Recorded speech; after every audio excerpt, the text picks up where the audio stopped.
Hi, everybody. Welcome back to the Lex Gray Show. I'm Lex Gray. Haven't said that for a while. Kind of forgot I was doing a show besides the uh, Rousdower, the Lone Rousdower series, which I use the Fate system. Now, this video is not that. I came across more vintage Dungeons and Dragons from the 80s.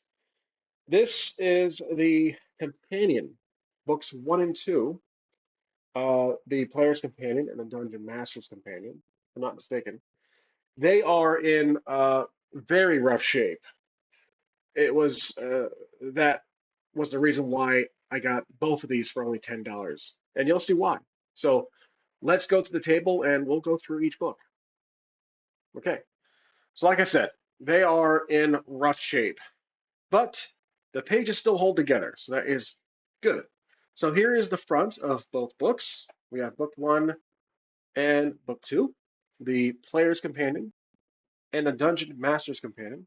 We have a souvenir here from the prior owner, most likely, I'm hoping chocolate, and then um, a couple of crayon or at least colored pencil drawings here, some pen marks here, but we got the artwork still intact. The spine here is taped up with looks like masking tape. On the back, we have similar conditions for the books. They are in rough shape, but still legible. So on the Player's Companion, we have an index. Same goes for the Dungeon Master's book, and it looks like it is a uh, combination of sorts before the Player's book and the Dungeon Master's book. So first, let's go through the Player's Companion, which is most likely going to be for more interest for the players. So we're going through page by page, get a little nostalgic trip for anyone who's grew up playing this edition by Frank Mentzer. And this is book one. Okay, so this one from 1984 looks like this is the first printing. I'm not sure if that changes the value of it in any way, but that's what it is. We'll go through the introduction here. We've got new armor and weapons. Now remember, again, if I'm not mistaken, this is the companion set, which gives you addition additional weapons, armor levels, and classes for your ongoing campaign using the Beckley series. So that's why it says new armor and weapons.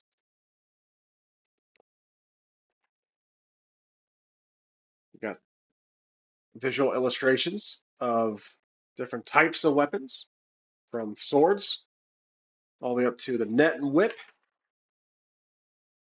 We've got unarmed combat, striking procedure, wrestling procedure,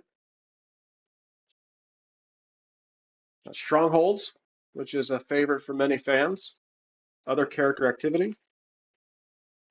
Got character class descriptions. So now we're going into a cleric here for human, starting at, as I said, 15. So this gives you 15 and beyond, 15 to 25 specifically. So from 800,000 experience for 15 all the way up to 1,800,000 for 25. Got the continued chart here, the table for turning undead, saving throws for cleric. We've got the cleric spells, starting looks like at 5th level, 6th, 7th, and all the way up till it appears, looks like we got up to druid. So 7th is the highest level in this book for cleric. Then we have the druid.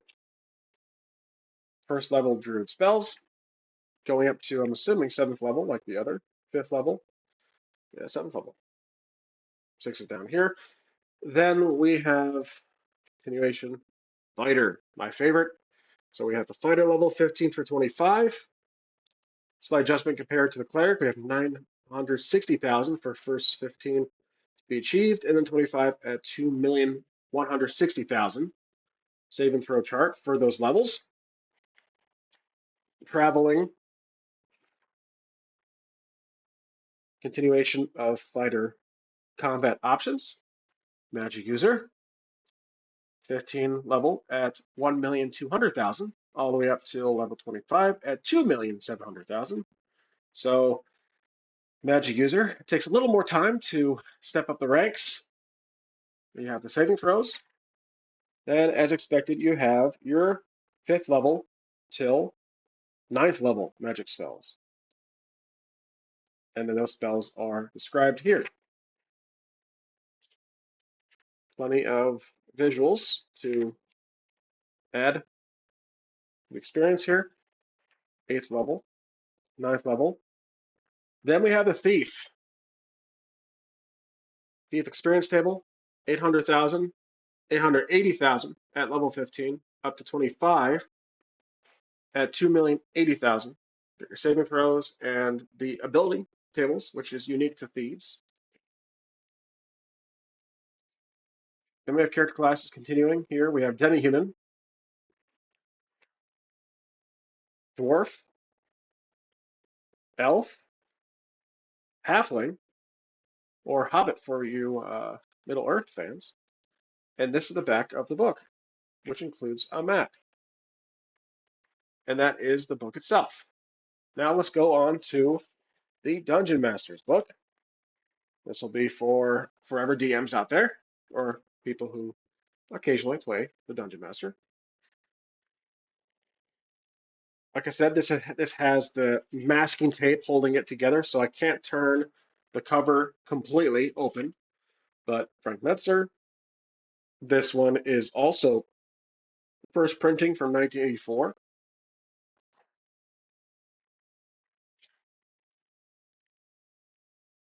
General guidelines, adventure planning, selected monster. We have a planning table here for adventures. Dominions, the Fantasy World Part 2.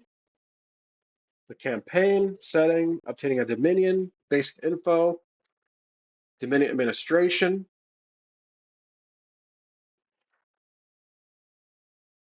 continuation of the campaign, Dominion expenses, holidays, nobles and knights. Looks like a lot of politically related mechanics. Confidence checks, a great picture here. Changing rulers, officials. These pages are in about the same condition as the other book. Mass Combat, the War Machine, which I've read or at least heard about as it's in different D&D versions. Have yet to see it up close though, so this is a great experience. I think it's in the Rules Encyclopedia, but I've not really gone through it thoroughly. Don't know much about the War Machine. I know Mass Combat is just basically as it sounds, but this is great to see in the companion book. So Mass Combat is here for anyone who uses it. Battle rating, combat results,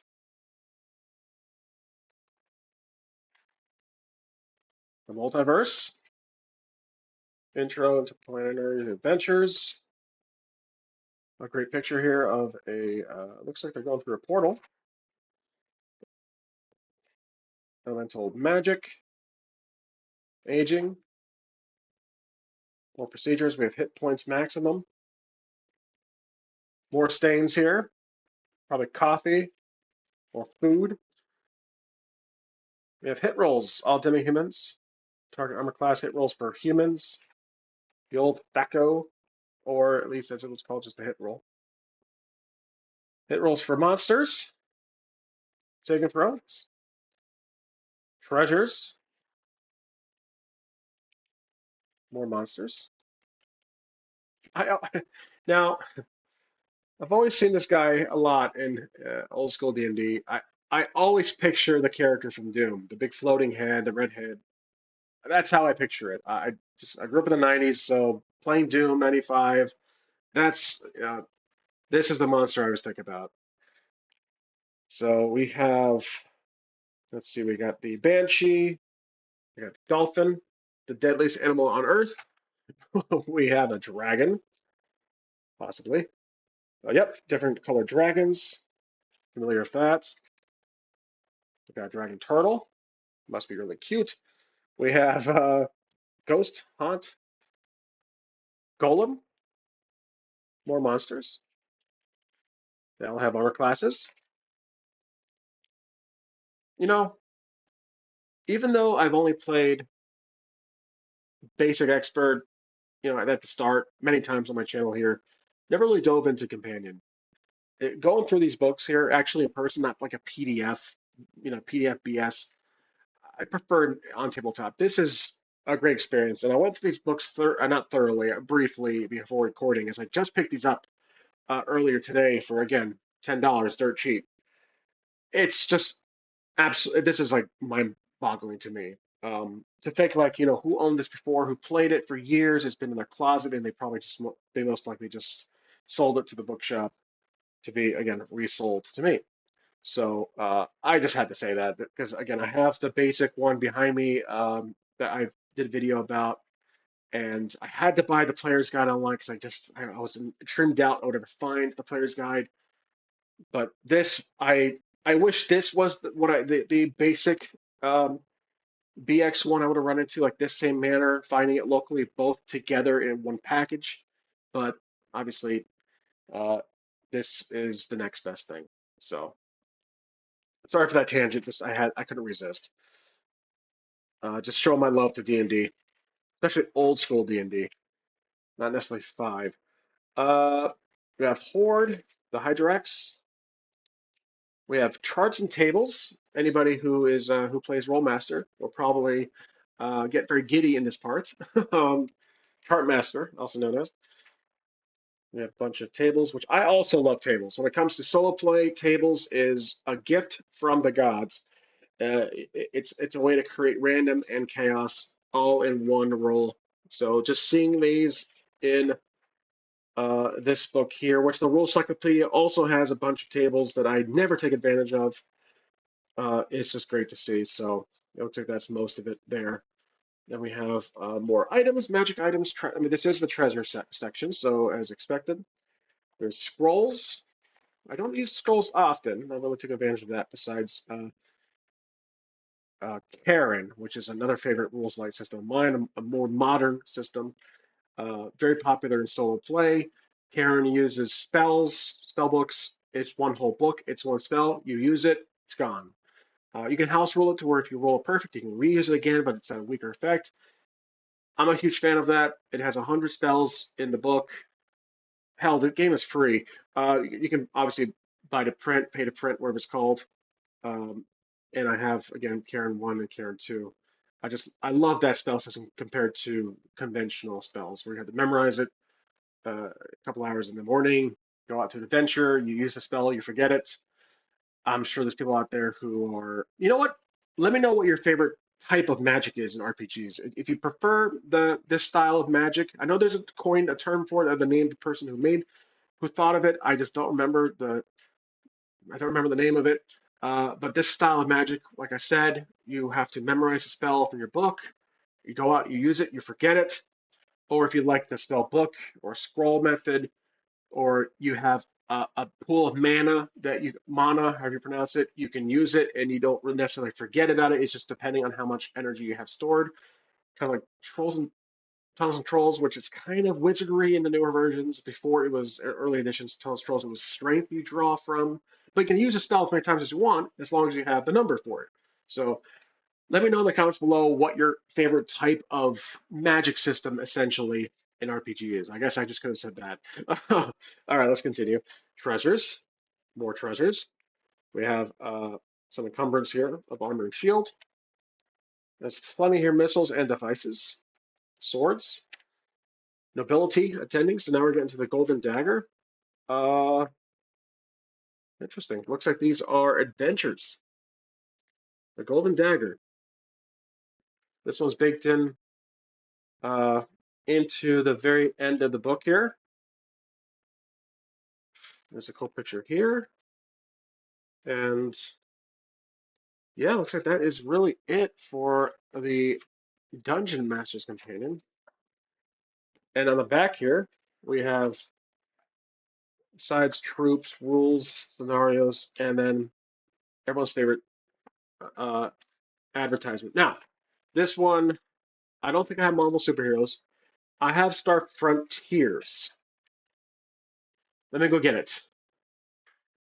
I always forget I have this. Star Frontiers is another TSR game that I just completely blanked on the fact that it is a TSR game.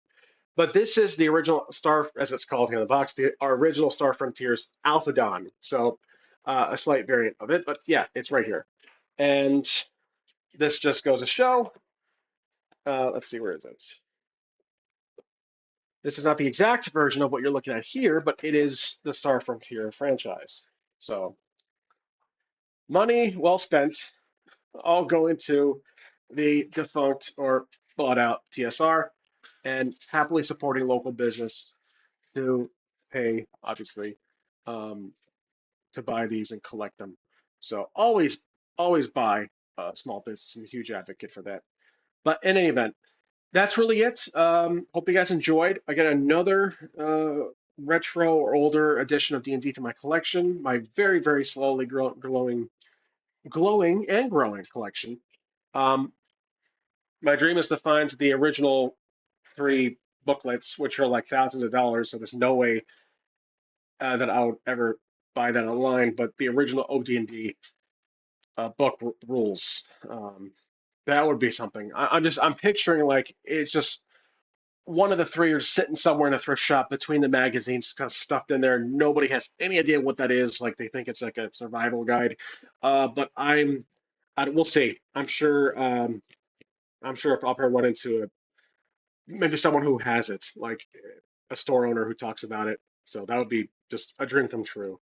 But I doubt I'll ever actually own a copy of it. Obviously, I do have PDF copies that you can find online through Drive to RPG, not a sponsor, but yeah. So that's really it. I hope you guys enjoyed. Thanks for watching. Please feel free to subscribe, like, share, and comment, and I'll see you next time.